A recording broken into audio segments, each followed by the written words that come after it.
മനസ്സിനെ ഞെക്കുന്ന ഒരു കാര്യം അവതരിപ്പിക്കാനാണ് ഞാൻ ഇവിടെ വന്നത്. ഞെട്ടരുത്. അപ്പൊ തുടങ്ങാം.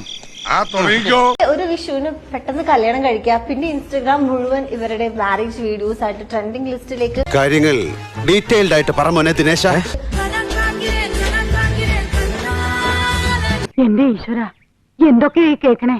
+1 കഴിഞ്ഞു എന്ന് പറയുന്നപ്പോ ആൾക്കാർ ചോദിക്കുന്നു, അണ്ടർ ഏജ് അല്ലേ, അപ്പൊ അങ്ങനെ കല്യാണം കഴിക്കാൻ പറ്റുമോ? അയ്യോ, സത്യമായിട്ടുള്ളതാ. ഈ എത്ര നാളെ നിങ്ങളുടെ ലവ് സ്റ്റോറി? അപ്പോ 3 വർഷം. 3 വർഷം എന്ന് പറയുമ്പോൾ 15 ഇയേഴ്സില് സ്റ്റാർട്ട് ചെയ്തു.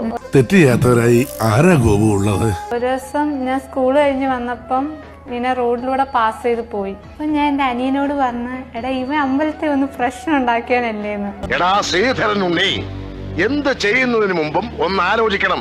വെറുതെ എടുത്തു ചാടരുത്. അങ്ങനെ ഇവൻ പോയിട്ട് തിരിച്ചെന്നെ കാണാൻ തിരിച്ചു വന്നു. അപ്പൊ ഞാൻ കല്ല് പെറുക്കി എറിഞ്ഞു. അങ്ങനെ ചെറുതായിട്ട് ഇങ്ങനെ കല്ല് ഇറങ്ങി പോളാന്നൊക്കെ പറഞ്ഞു. ഇപ്പൊ എന്തായി? ഇരുന്നങ്ങ് അനുഭവിച്ചോ?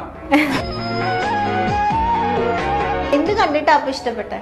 ഹൈറ്റ് ഒക്കെ വേണമെന്നുണ്ടായിരുന്നു, കുറച്ച് ബോഡി ഫിറ്റ് ആയിട്ടുള്ള ആളാണ്, അതൊക്കെ ഉണ്ടായിരുന്നു.